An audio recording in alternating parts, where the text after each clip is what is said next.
52 வசனம் வாசிப்போம், மாறி மாறி வாசிப்போம், கடைசி வசனத்தை சேர்ந்து வாசிப்போம்.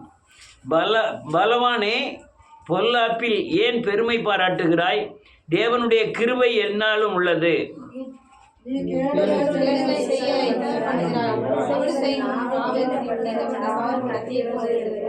நன்மையை பார்க்கலும் தீமையையும், யதார்த்தம் பேசுவதை பார்க்கலும் பொய்யையும் விரும்புகிறாய்.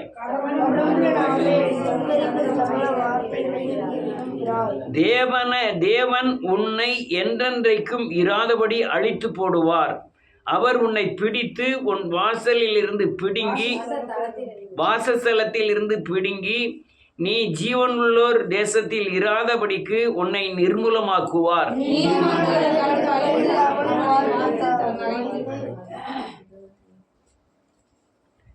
இதோ, தேவனை தன் பலனாக எண்ணாமல் தன் செல்வ பெருக்கத்தை நம்பி தன் தீவினையில் பலத்து கொண்ட மனுஷன் இவன்தான் என்பார்கள்.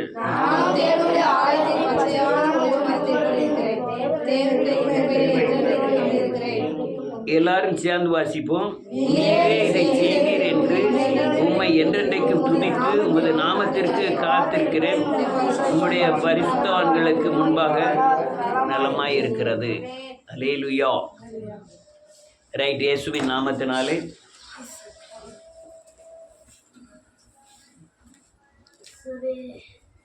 பொய் பேசுவது கபடனாவு என்றும் அதற்குரிய முடிவுகளையும் உண்மை பேசுகிறவர்களுக்கு என்ன நன்மை கிடைக்கும் என்பதையும் இந்த வேதவசனம் 9 வசனங்களையும் விவரித்து சொல்லுகிறது. இதில் ஆவிக்குரிய பொய்களும் நிறைய உண்டு. நான் இப்போ அதுக்கெல்லாம் வெளியே நீங்கள் எப்படி பொய் சொன்னாலும் சரி, ஆவிக்குரிய பொய் எப்படிலாம் பேசுகிறாங்கங்கிறத அலசி ஆராய்கிறேன்.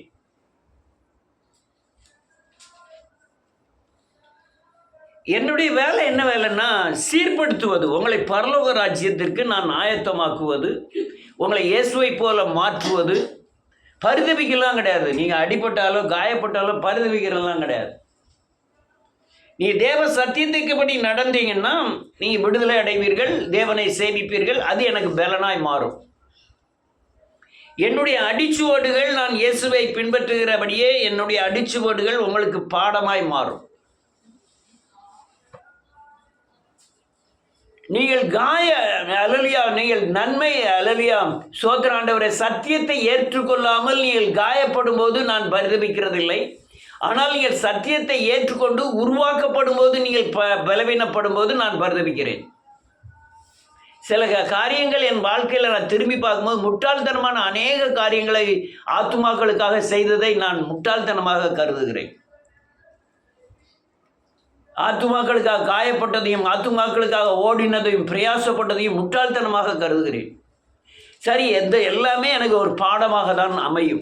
நம்ம வாழ்க்கையில், எல்லாருடைய வாழ்க்கையிலும் நஷ்டம் கஷ்டம் எல்லாமே வருகிற எல்லா காரியத்துக்கும் ஒரு பாடமாய் மாறும். பொய் என்பது அது சங்கரிக்கப்படக்கூடியது. 10 கட்டளையில் 1 பொய். அந்த கபடம் நிறைந்த உலகம் வேத வசனத்தை உலக கிரியைகளுக்கு ஏற்றாற் போல மாற்றி அமைப்பதே பொய். என்ன சொன்னேன்?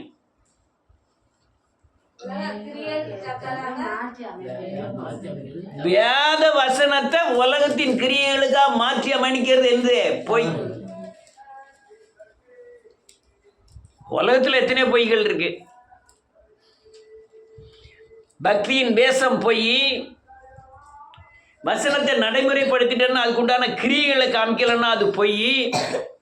நிரம்பிய ஜெபம் பண்ணுங்க, அதுக்குண்டிய பலன் நீங்கள் அனுபவிக்கலன்னா அது பொய். அநேக பொய்கள். வெளியே நீங்கள் அதிகமான ஜெபம் பண்ணது மாதிரி வேஷத்தை போடலாம், ஆனால் உங்கள் வாழ்க்கையில் மாற்றம் இல்லைன்னா அது பொய். உலகத்தில் எத்தனை பொய் இருக்கு. ஒரு ஆள் ஒரு தடவை இந்த ஒல்லியாக ஒருத்தர் இங்கெல்லாம் கழனி எடுப்பான், எல்லா பக்கமும் வச்சுட்டு கழனி எடுப்போம். வள்ளியாக வளர்ந்து போய் இருப்போம், யாரெல்லாம் தெரியாது, உங்கள் சொந்தக்காரங்க தான்.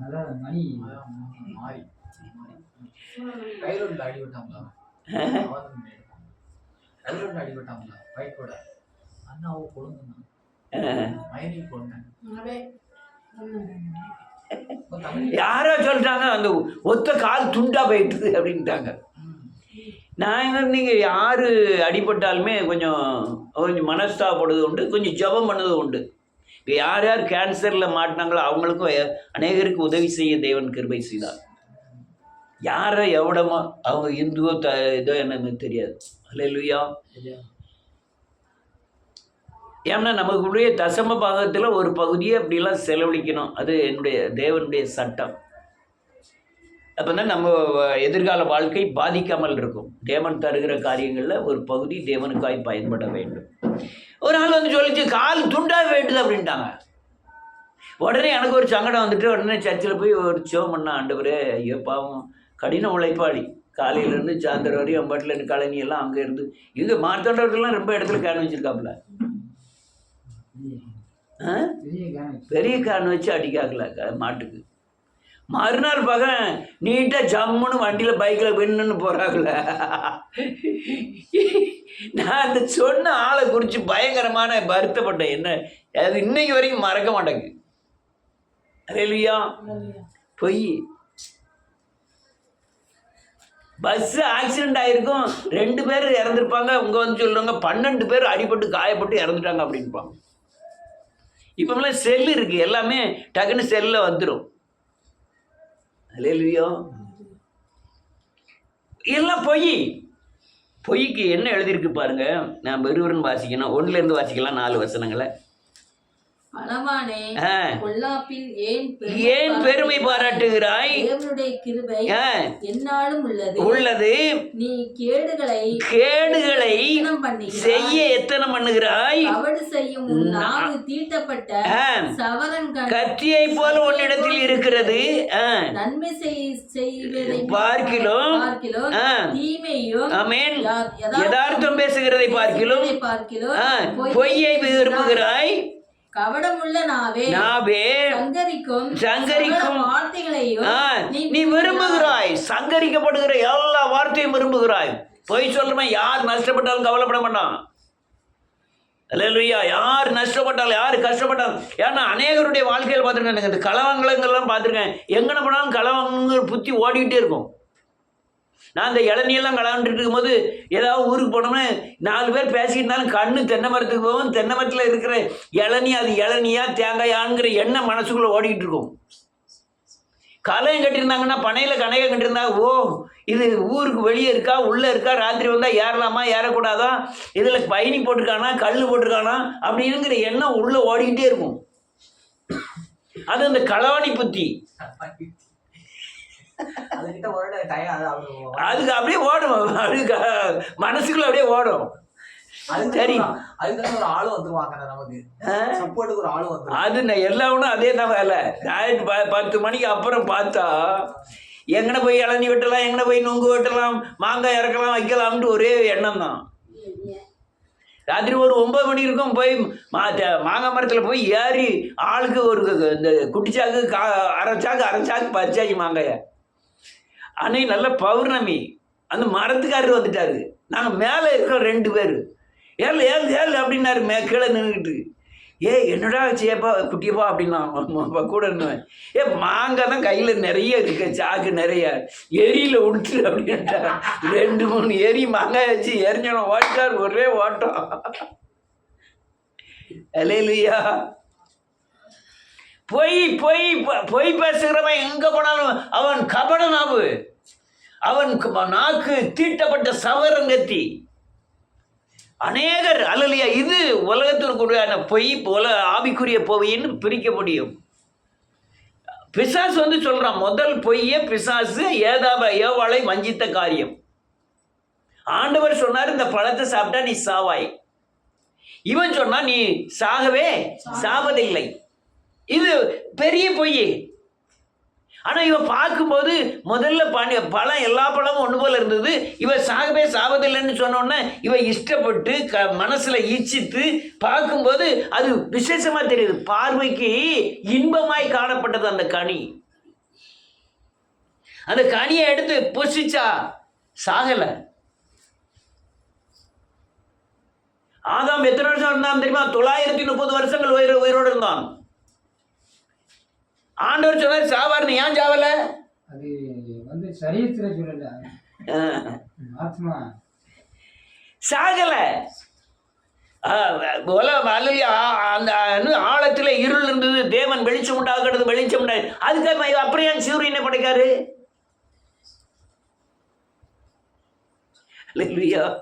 வெளிச்சம் தான் உண்டாட்டியா, அதுக்கப்புறம் சூரியன் எதுக்கு? அல்லேலூயா. பொய், பிசாசின் பொய், அன்னைக்கு விதைக்கப்பட்ட பொய். அல்லேலூயா. அன்னைக்கு விதைக்கப்பட்ட பொய். அதோட பெரிய விசேஷம், 2 தாய், 2 பேரும் 2 பிள்ளைகள் இருக்கு. கணவன் இல்லை 2 பேருக்கும். ஒருத்தி பிறண்டு படுக்கிறா, பிள்ளை மேலே பிறண்டு படுத்துட்டா. பிள்ளை என்ன செஞ்சிட்டு செத்து போயிட்டு. உடனே டக்குன்னு பார்க்க இந்த செத்த பிள்ளை கொண்டு அந்த சாவாம பிள்ளை இருக்க அவட்ட கொண்டு போட்டுட்டு சாவாத பிள்ளையை போய் எடுத்துக்கிட்டான். இவன் விடிய காலம் எந்திரிச்சு பார்க்கா இது செத்த பிள்ளையா இருக்கு, அது என் பிள்ளை இல்லையங்கிறத இவன் கண்டுபிடிக்கிறான். அல்லேலூயா. உடனே அந்த பிள்ளைய தூக்கிக்கிட்டு, உயிரோடு இருக்க பிள்ளைய தூக்கிட்டு ராஜாட்ட போறாங்க. இப்போ மற்ற ராஜா கிட்ட போனது வச்சது எல்லாத்துக்குமே தெரியும். அவன் 2ஆ வெட்டி கொடுனா, அதுக்கப்புறம் பிள்ளை இருக்கவ வந்து, ஆனால் இந்த பிள்ளைக்கு தெரியாது. இந்த தாய் பால் கொடுத்தாலும் குடிக்கும், அந்த தாய் பால் கொடுத்தாலும் எம்மா நீ அம்மா இல்லை, நீ அம்மா இல்லை, உன் பால் நான் குடிக்க மாட்டேன், எங்கள் அம்மா கூப்பிடுன்னு சொல்லுமா செய்யும்? தெரியாது. அல்லேலூயா. வாடகை தாய். இந்த தாய்கிட்ட இந்த பிள்ளைக்கு தெரியாது. ஆனா தாய் என்ன செய்யறா? பொய் சொல்றா, இது ஏன் பிள்ளை தான், இது ஏன் பிள்ளை தான். அல்லேலூயா.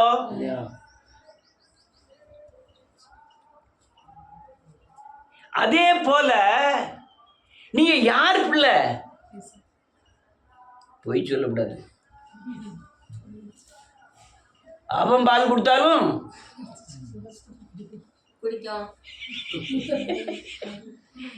ஏசப்பா பால் கொடுத்தாலும் பிள்ளை என்ன சொல்லணும்? இது ஏன் தாய் இல்லை. இவனை மாதிரி இருக்கும், 7 வயசு பையன் கோழி விளாண்டுட்டு இருப்பான், அவன் அம்மா அங்கே பாத்திரம் தைச்சிட்டு இருப்பான், ஓடி போய் பால் குடிச்சிட்டு வருவான் 7 வயசு பையன்.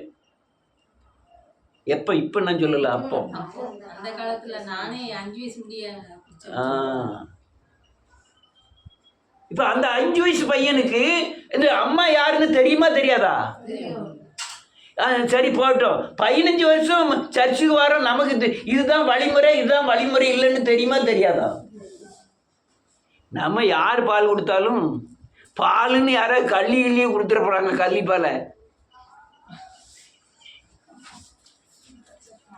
நீங்கள் அதாவது பிரித்தெடுக்க தெரியணும், பிள்ளைக்கு தெரியணும் தாய் என்ன, அதனுடைய பால் என்ன தெரியுமா? வேத வசனம் என்னும் ஞானப்பாலின் மேல் வாஞ்சியாயிருங்கள். எது சத்தியம், எது சத்தியம் இல்லை, எது வழிமுறைகள், எது வழிமுறை இல்லைன்னு தெரியணும். மீரியாம் சகோதரிக்கு அவ வீட்டில் மாட்டுக்கு போய் ஜெபம் பண்ணலன்னு ஒரே கவலை. ஒரு ஆள் ரசிக்கப்படாமல் இருக்கான், அவன் வீட்டில் நாய் இருக்குது, நாய்க்கு ஜெபம் பண்ண கூப்பிடுதான்னு வச்சுக்கிடுவோம். அந்த நாயை தலையில் தூக்கி வச்சுட்டு நான் கூட்டு வர்றதுக்கு ரெடி. ஏன்னா அவன் ரசிக்கப்பட போகிறான், நாயை நான் ஜெபத்தை பற்றி தப்பு இல்லை. புரியுதா? ஆமே. என்ன ஒன்று சொல்ல மாட்டேங்கிங்க? நாயை செமக்கிறத பற்றி என்ன இருக்கு? எனக்கு நாய் முக்கியம் கிடையாது. யார் முக்கியம்? அந்த நாய்க்காரன் தான் முக்கியம். இப்போ இந்த நம்ம தாவீது ஆட்டு கடையில் போய் எத்தனை தடவை போய் ஜெபம் பண்ணியிருக்கேன். எல்லா நேரமும் ஜெபம் பண்ண கிடையாது. அவர் வந்து சொல்லுவார், வருத்தத்தோடு வருவார், வந்து இன்னைக்கு 2 ஆடு செத்து போச்சுங்க, ஒரு ஆடு 10,000 ரூபா காணும், 2 ஆடு 20,000 ரூபா காணும். அவர் மனசு மட்டுமில்லை, நம்ம மனசு நினச்சியும் பரிதபிக்கும். உடனே மறுநாள் வருவார், 2 ஆடு செத்து போச்சு, அடுத்தால பரிதபிக்கும்.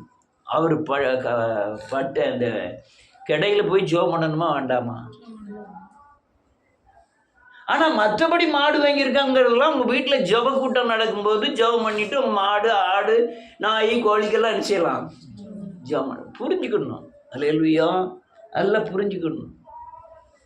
நம்ம அவருக்கு நான் போய் ஜெபம் பண்ண மாட்டோம்னு சொன்னோன்னு சொல்லுவோம், நான் சரியானபடி சர்ச்சு நடத்தவே சரியில்லைன்னு அர்த்தம். உலக ஆசீர்வாதத்துக்கும் தேவன் தான், ஆனால் மெயின் ஆத்மா. மெயின் என்னது? ஆத்மா. அவர் பரிதவிச்சு நிற்காரு. அடுத்த வாரம் நான் ஜெபம் பண்ணாதான் அது ஜெபம் கேட்கப்பட்டு ஆடு சாகாமல் இருந்து அடுத்த செழிப்பா தேவனுக்கு. எனக்கு நோக்கம் ஆடு இல்லை. யாரு? அவர் தாவீதின் ஆத்மா எனக்கு தேவை. புரியுதா? அவருக்குன்னா 10 ஆடு 20 ஆடுன்னு 20 ஆடு 40 ஆடுன்னா அவருக்கு நோக்கம் இருக்கலாம். ஆனால் என்னுடைய நோக்கம் தாவீதை எங்க என்ன செய்யணும்? தேவனுக்குள்ளே நிலைநிறுத்தணும். அதான் நமக்கு முக்கியம். இந்த வழிமுறைகள் எல்லாம் ஞானப்பால். இந்த ஞானப்பாலை உங்களுக்கு சரியானபடி புரியணும். அல்லேலூயா. சரியானபடி புரியணும். அநேகர் இந்த தேவ வழிகளை தெரியாம அப்படியே அப்படியே சோர்ந்து போறாங்க, அல்லது தேவனை விட்டு விலகுறாங்க. மோசே மலைக்கு போயிட்டான், வர்றதுக்கு நேரம் ஆயிட்டு, நாளாயிட்டு, 40 நாள் ஆயிட்டான். மோசே 38 நாள், 39வது நாள், ஒரே ஒரு நாள் நிக்கப்படாத ஐயா வந்திருப்பான். அன்னைக்கு தான் வரப்போறான். இவங்க கொண்டாடுறது அன்னைக்கு தான் செய்ய போறான், வரப்போறான். அதுக்குள்ள இவங்க சண்டை போட்டு எங்களுக்கு முன்னால செய்கிற போற தெய்வத்தை உண்டு பண்ணணும்னு அவன் ஆரோன் நினைச்சான். எல்லாரையும் எல்லா நகைகள்லாம் கொண்டாங்க, அப்படிங்க எல்லாத்தையும் கொண்டு வந்தோடனே தீயில போட்டு ஒரு நகையை ஒரு ஒரு இந்த ஒரு கண்ணுக்குட்டி செஞ்சுக்குவான். கண்ணுக்குட்டி தான் கும்பிட போறான். வெளியே போர்டு என்ன தெரியுமா? கர்த்தருக்கு இல்ல பண்டிகை. கர்த்தருக்கு பண்டிகை. அங்க கர்த்தருக்கா பண்டிகை? கண்ணுட்டிக்கு பண்டிகை. அவன் கர்த்தருக்கு பண்டிகைன்னு போடுதான். அல்லேலூயா. எல்லா தீமையான காரியங்களும் கிறிஸ்தவர்களுக்கு இயேசு பேர்ல தான் நடக்குது. அல்லேலூயா. எல்லா கண்ணுட்டியை நீங்க கும்பிட்டாதான் இயேசு பேர்ல தான் நடக்குது. அவன் சொன்ன மாதிரி நான் முழு தேங்காய் அரைமுறியை வாங்க மாட்டேன், முழு தேங்காயை வாங்கிடுவேன். எனக்கு கோயிலில் வரி கொடுத்துட்டு நான் முழு தேங்காய் வாங்கிடுவேன், அரைமுறியை வாங்க மாட்டேன். இன்னும் ரொம்ப காரியங்கள் காலையில தேவ ஆலய காரியங்களில் ஈடுபடுறது, விக்கிரக காரியங்களில் ஈடுபடுறதெல்லாம் ஈடுபட்டுட்டு கடைசியில் யார் தலையில் தூக்கி போட்டுறாங்க தெரியுமா? ஆண்டவர் தலையில் தூக்கி போட்டு இல்லைன்னா ஏதாவது ஒரு வசனத்தை தேடுவாங்க. இந்த வசனத்தை எப்படி எழுதியிருக்கு? சிகரெட்டு குடிக்கலான்னு எழுதியிருக்காயா பைபிள்ல? சினிமா பார்க்கலான்னு எழுதியிருக்கா? பிக் பாஸ் பார்க்கலான்னு எழுதியிருக்கா? சீரியல் பார்க்கலான்னு எழுதியிருக்கா? எழுதியிருக்கா? பிராந்தி கொடுக்க கூடாதுன்னு எழுதியிருக்கு, சாரையும் குடிக்க கூடாதுன்னு எழுதியிருக்கு. ஆனா சினிமா பார்க்க கூடாதுன்னு எழுதியிருக்கா? முட்டாள் கேட்கிற கேள்வி. இதெல்லாம் ஆழ்ந்த சத்தியத்தில் அந்தரங்கத்தில் இருக்குது. இப்போ யார் பேரில் நடக்குது? எல்லாம் தேவன் பேரில் தான் நடக்குது. நீங்கள் கல்யாணத்தை பார்த்தீங்கன்னா இது கர்த்தரால், இந்த காரியம் கர்த்தரால் வந்தது. இல்லையா? என் அண்ணனுக்கு கல்யாணம், லாரியை போய் பார்க்க போயிருந்தேன். லாரின்னா உங்களுக்கு தெரியாது, முக்குடலில் பெரிய ஊழியக்காரர், சென்னையை அசைச்ச மனுஷன்.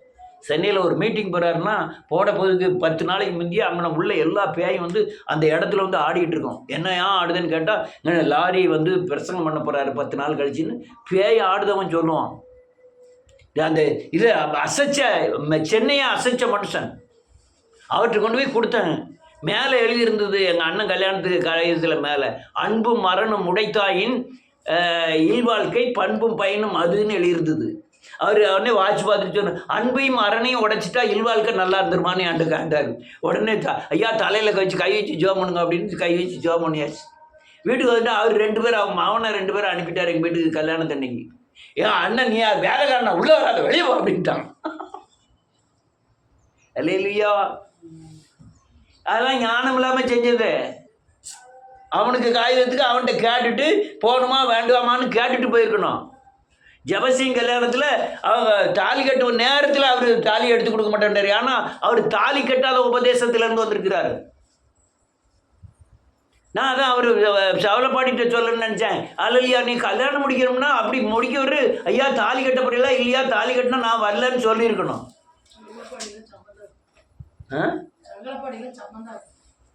சமந்தார்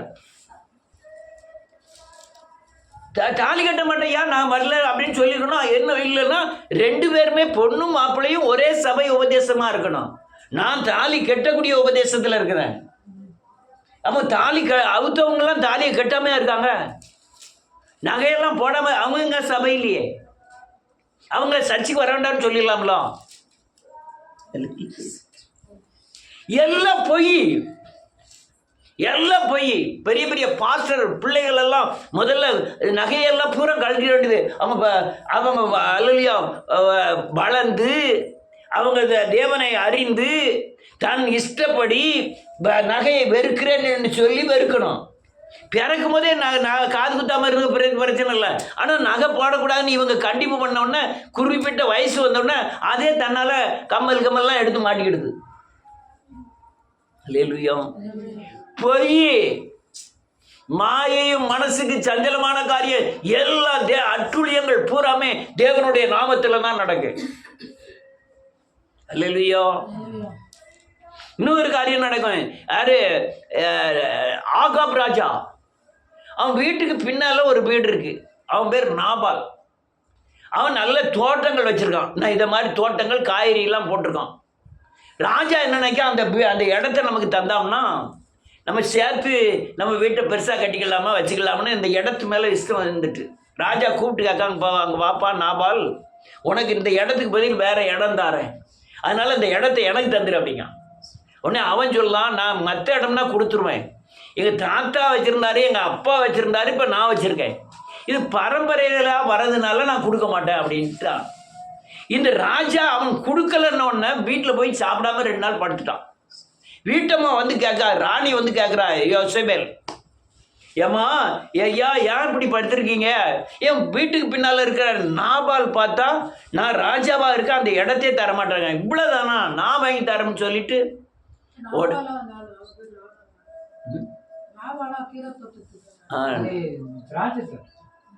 இல்லை கொள்ளைக்கு கீரை கொள்ளை. ஆமாம், நாபோத். அல்லேலூயா. ரைட்டு, நன்றியோடு கூட அவன் உடனே இப்படி பண்ண உடனே அவன் அழகா சொல்றா, ஒன்றும் வேண்டாம், நாளைக்கு நம்ம சர்ச்சில் என்னது உபவாசம், நோட்டீஸ் அடி, எல்லாத்துக்கும் கூடு, 2 பொய் சாட்சியை கொண்டு வந்து நிப்பாட்டு. அவர் ராஜாவுக்கு விரோதமாகவும் ஆண்டோருக்கு விரோதமாகவும் நடந்தான்னு பொய் சாட்சி நிப்பாட்டி அவனை கல்லை கொண்டு எரிஞ்சு என்ன செஞ்சிருங்க, கொன்றுங்கன்னு திட்டம். யார் பேர்ல நடக்க? என்னது? அட்டுழியம், கொலை நடக்கு, அடுத்த இடத்த பிடுங்குது நடக்கு, சதி நடக்கு. இது போலீஸ் ஸ்டேஷன் மட்டும் போனா 6 கேஸ் போட்டுருவான். கணவன் மனைவி சதி அல்லது அவனை மிரட்டின காரியங்கள் அப்படின்னு சொல்லிட்டு 6 கேஸ் போடுவான். அவனை கொண்டாங்க. யார் பேர்ல நடக்கு? இந்த கர்த்தர் பேர்ல தான் நடக்கு. கர்த்தருக்கு உபவாசம். அல்லேலூயா. கர்த்தருக்கு உபவாசம். எல்லாம் பொய். நீங்களும் பொய், நானும் பொய், பார்க்கறது பொய், வருகிறது பொய், நட பொய். இப்படியா காலையில் பாட்டு படிச்சது, 5 மணிக்கு ஜோ பண்ணது பொய், எல்லாம் பொய்.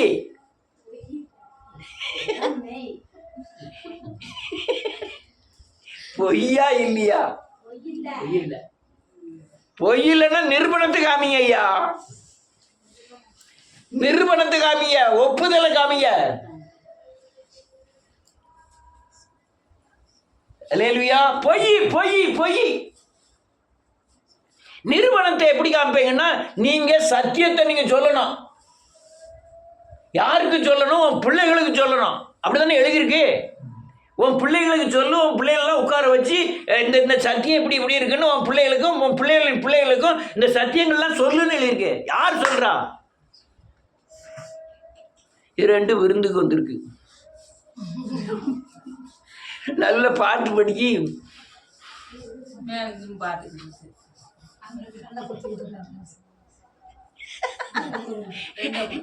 அவ அங்க பாட்டு படிக்க, இவன் அவளை பார்த்துக்கிட்டே உட்காந்துருக்கான்.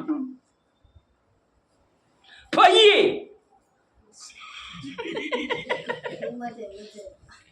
அல்லேலூயா. கபடம். அல்லேலூயா. நாவு கபட நாவு. அல்லேலூயா. எல்லாம் பொய். இன்னொரு வசனத்தை இன்னொரு இதை பார்ப்போம். இன்னும் ஒரே ஒரு இதை சொல்லி முடிச்சதேன். ரைட். இயேசுவின் நாமத்தினாலே சோத்திரம். ஒரே ஒரு இதை சொல்லி முடிச்சிடுறேன். நீங்கள் அப்போஸ்தலனை இப்போ எடுக்க வேண்டாம், மாற்றி இப்போ எடுக்கக்கூடாதுன்னு எடுக்காமல் சங்கீதத்துக்குள்ளே முடிக்கணும்.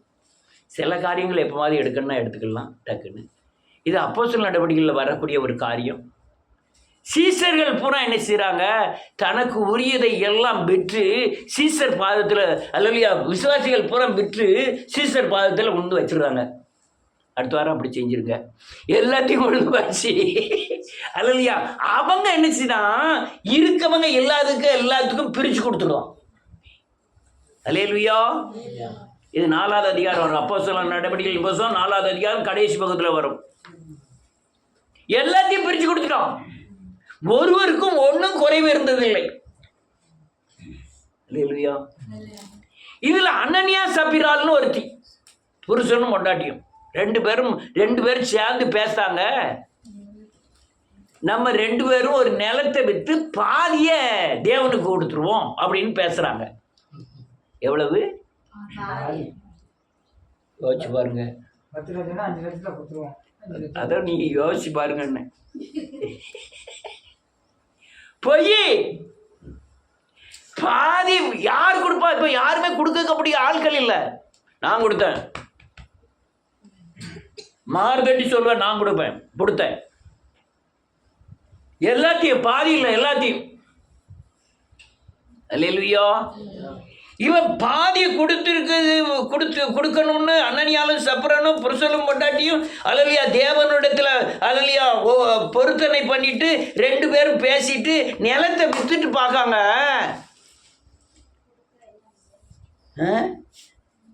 சொன்ன என்ன கொடுக்க என்ன இல்லை. அவ்வளோ காணம் கொண்டு போய் கொடுக்கவா? இது பழைய ஏற்பாடு இல்லை, புதிய ஏற்பாடு. சிலுவைக்கு முந்தி இல்லை, சிலுவைக்கு பிந்தி. இவங்க 2 பேரும் என்ன பேசாங்க, அவங்க காணிக்கப்பட்டியில் தானே போடணும், நம்ம யாருக்கும் தெரியாமல் நைஸாக உள்ளே கொண்டு போய் போட்டுட்டு நம்ம பாட்டில் போயிடுவோம் அப்படின்னு நினைக்கிறாங்க. அல்லேலூயா. வஞ்சித்து அல்லேலூயா பரிசுத்தாவியை வஞ்சித்து அல்லேலூயா பொருந்தனை பண்ணல ஒரு பகுதியை கொண்டு போய் போட்டுட்டு திரும்பதான். உடனே பேதுரு கூப்பிட்டு கேட்கான், எப்பாங்கப்பா நீ இவ்வளவுதான் பொருந்தனை பண்ணினியா அப்படிங்க. அவன் பொறுத்ததை யார் பார்த்தா? பேதுருக்கு எப்படி தெரியும்?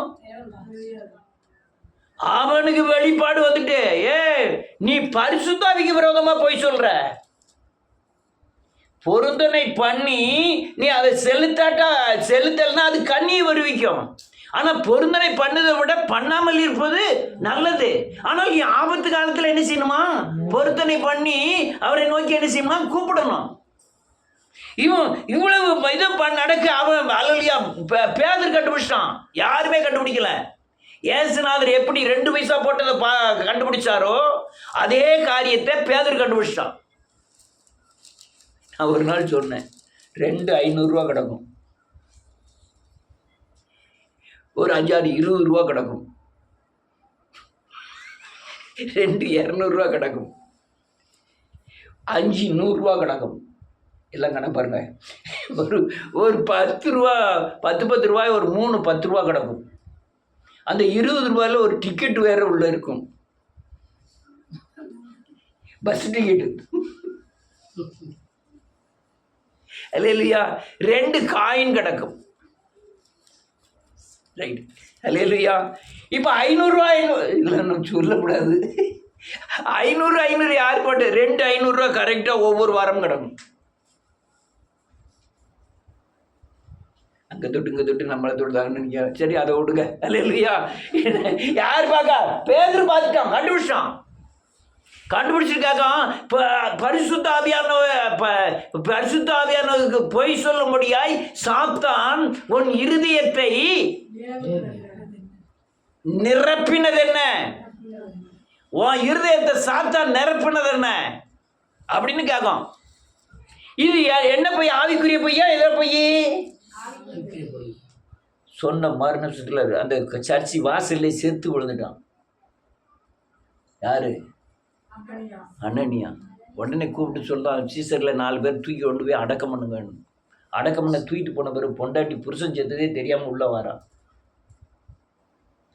வாய்ச்சிருக்கா? பொண்டாட்டி புருஷன் செத்ததே தெரியாம வந்துடுறா. நீயும் போய் சேருன்னா அவளும் காலி. அல்லேலூயா. நடக்கா 2 பேர் அனனியா சப்ரால் வாழ்க்கை போனாங்களா? இதுதான் அநேகருடைய வாழ்க்கையில இதான். அல்லேலூயா. வஞ்சகம், வஞ்சகம், பொய், பொய், பொய். அநேக வேத வசனங்கள் கண்டிப்பு பண்றது, நம்ம சத்தியத்தை கேட்க நடைமுறைப்படுத்துறது கிடையாது. பொய். ஆனா இன்னொன்னு சொல்றேன், நீங்க சத்தியத்தின்படி நடந்தீங்கன்னா உலகத்துல எல்லாரை பாட்டிலும் சமாதானமா நீங்க வாழ முடியும், விடுதலையா வாழ முடியும், பாதுகாப்பாய் வாழ முடியும், பிசாசை ஜெயித்து வாழ முடியும். முத்துலட்சுமி சகோதரிக்கு பிரச்சனை. நான் அவங்க தப்பு பண்ணாங்க வச்சிடலாம், நான் ஒன்றும் சொல்லவில்லை. நம்ம சொல்லி கொடுக்குற சத்தியம் அவங்களுக்கு சேரலை.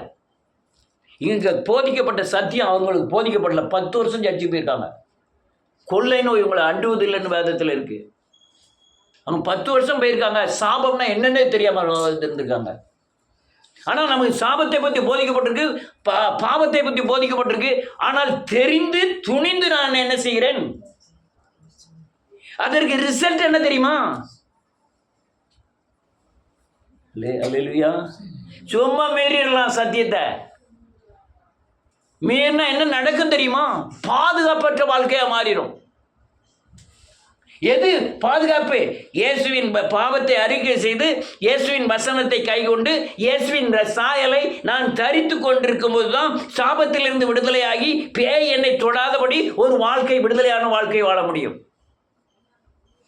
இல்லைன்னா விடுதலையான வாழ்க்கையில் நீங்க பொய்யான, மாயையான, வெளிப்புறம் தெரியாதவான்னு நினைச்சுக்கிட்டு நீங்க உங்களே ஏமாத்திக்கிட்டு வாழ்ற வாழ்க்கை உங்களை தோத்து போகும். வாழ்க்கை தோத்து போகும், காயப்படும். அல்லேலூயா. காயப்படும். எனக்கு பயங்கர வருத்தம். நேற்று அவங்க சொன்ன பிறகு, சாட்சி சொன்ன பிறகு ரொம்ப வருத்தம். ஜோமான் நான் கர்த்தாவே இறக்கம் செய்தார் ஆண்டவரே. அவங்களுக்கு ஒரு சில அடிகள், அவங்களுக்கு அடுத்த சொல்லட்டா, நமக்கு ஏன்னு கேட்ட அந்த சாபத்தின் சக்தி என்ன செய்யும்? சாபம்னா என்னங்கிற சத்தியம் அவங்களுக்கு தெரியாது. ஆனால் நமக்கு எல்லாமே தெரியும். வசனத்தை அடிப்படையிலிருந்து சாபம்னா எப்படி வருது, 3 பிரச்சனைகளால் வருது, அது எப்படிலாம் செய்யும், எல்லாமே போதிக்கப்பட்டிருக்கு. ஆனால் இதுக்கு மீறினா அது பொய். சாபத்தின் சக்தி பயங்கர கொடுமை உள்ளது. அல்லேலூயா. அதுவும் இந்த காலத்தில் அது கிட்ட நாட்கள் நெருங்குறதுனால ரொம்ப காயப்படுறாங்க ஆட்கள். கேன்சரில் சாகிற ஆட்களை நிறைய பேரை பார்த்துக்கிட்டு இருக்கேன். அல்லேலூயா. அல்லேலூயா. நம்மை தொடுவதில்லை. நம்மை தொடுவதில்லைன்னா நம்ம சாபத்திலிருந்து விடுதலை ஆகி சத்தியத்தின் பாதையில் நடந்தால் மட்டும்தான் நம்மளை என்ன செய்வதில்லை? தொடுவதில்லை. நம்மளே ஏமாத்திக்கிட்டு இருக்கக்கூடாது. நீங்கள் உங்கள் உலகத்தில் பாதுகாப்பாக வாழணும், விடுதலையாக வாழணும், பிசாசை ஜெயிச்சு வாழணும், இயேசுவை போல மாறி வாழணும். உலகத்தின் சக்தி நம்மை மேற்கொள்ளாதபடி பரிசுத்தத்தோடு, நீதியோடு, உண்மையோடு நீங்கள் வாழணும். பேதுருல ஒரு வசனம் வரும், இப்படி உலகமெல்லாம் அழிந்து போகிறபடினாலே நான் எப்பேற்பட்ட பரிசுத்தமோ தேவ பக்தியோடு வாழணும் அப்படின்னு வேதத்தில் எழுதியிருக்கு. அல்லேலூயா. இன்னும் பேதுருல 1ஆவது அதிகாரத்தில் எழுதியிருக்கு. அல்லேலூயா.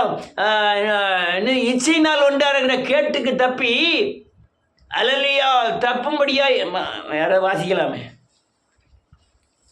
1 பேதுரு 4ஆவது 2 பேதுரு 1ஆவது அதிகாரம் 4ஆவது வசனத்திலிருந்து.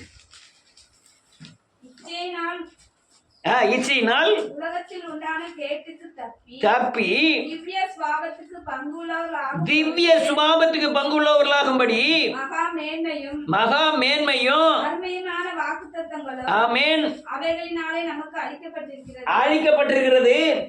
இப்படி இருக்க நல்ல கவனிங்க. இப்படி இருக்க நீங்கள் அதிக ஜாக்கிரதை உள்ளவர்களாய் உங்க விசுவாசத்தோடு தைரியத்தோடு ஞானத்தையும் ஞானத்தோடு இச்சை அடக்கத்தோடு பொறுமையோடு தேவ பக்தியோடு சகோதர சிநேகத்தையும் அன்பையும் என்ன செய்யும் கூட்டி வழங்குங்கள். அடுத்த வசனம், உண்டாயிருந்து பெருகினால் உங்களை நம்முடைய கர்த்தராகிய இயேசு கிறிஸ்துவை அறிகிற அறிவிலே வீணரும் கனியற்றவர்களுமாய் இருக்க வெட்டாது. அல்லேலூயா. இதெல்லாம் காரியம், இதெல்லாம் தப்பித்துக் கொள்ள வழி. கொள்ளை நோயும் பஞ்சமும் பட்டயமும் தீவிரமாக வரப்போகிறது உலகத்துல. நீங்க தேவனுக்கு அல்லேலூயா கேட்கிற சத்தியங்கள் நான் விதைச்சிட்டேன். நீங்க நடைமுறைப்படுத்தி உங்க சரீரத்தில் அதை விதைக்கணும். ரைட்டு, நேரம் ஆயிட்டு சொல்லி முடிச்சுருவேன். சொல்லுங்க, விசுவாசம் என்பது இயேசுவின் நாமத்தினாலே சோதரம். தேவன் சொன்னதை ஒத்துக்கொள்வது. அவிவிசுவாசம் என்பது பிசாசு சொல்வதை ஒத்துக்கொள்வது. என்ன சொன்னேன்? அலைசி என்ன சொன்னேன்? காத கொடைய சொன்னேன். என்ன சொன்னேன்? விசுவாசம் என்பது தேவன் சொல்வதை ஒத்துக்கொள்வது. அவிவிசுவாசம் என்பது பிசாசு சொல்வதை ஒத்துக்கொள்வது. புரிஞ்சுக்கிடுங்க. நான் இப்போ எதை ஒத்துக்கிடுதோங்கிறத நீங்கள் உங்களுக்கே புரியும். நான் இப்போ கண்டிஷனாக சொல்ல காரணம் காலங்கள் இல்லை. தீ ஆட்டோமேட்டிக்காக 2 மாநிலத்தை கொளுத்தி எறிஞ்சிட்டு எப்படி தீ வந்ததுன்னே யாராலையுமே கண்டுபிடிக்க முடியல. கலிபோர்னியாவும் அல்லையா இன்னொன்று ஏஞ்சலாம் லாஸ் ஏஞ்சலும் 2 அவுட்டு. எங்கேருந்து தீ வந்தது? மேலேருந்து ஒருத்தன் வளர்ந்துட்டுங்க, ஒருத்தன் காற்றுனால வந்ததுங்க, ஒருத்தன் மரமு ரோசிச்சதுங்க, ஒருத்தன் ஏலியன்ஸு கொண்டு வந்து போட்டாமுங்க. இப்படிலாம் பல குடத்தை தீனால அழியும். நமக்கு அழிவு வராது. நம்ம காங்கிரீட் போட்ட வீட்டில் இருக்கோம்னு நினைக்காதீங்க. சத்தியத்துக்கு மீறினா எங்கேருந்து வர முடியும்? ஆமென். நீங்கள் எங்கே இருந்தாலும் சாத்தான் உங்களை துன்பப்படுத்த முடியும். நீங்கள் இரும்பு கோட்டைக்குள்ளே இருந்தாலும் அங்கேயும் வந்துடுவான். சத்தியம் ஒன்று தான் உங்களுக்கு பாதுகாப்பு. உண்மை ஒன்று தான் பாதுகாப்பு. நீதி ஒன்று தான் பாதுகாப்பு. வேற எந்த பாதுகாப்பும் உலகத்தில் கிடையாது. எல்லாரும் எழுந்து நிற்போம்.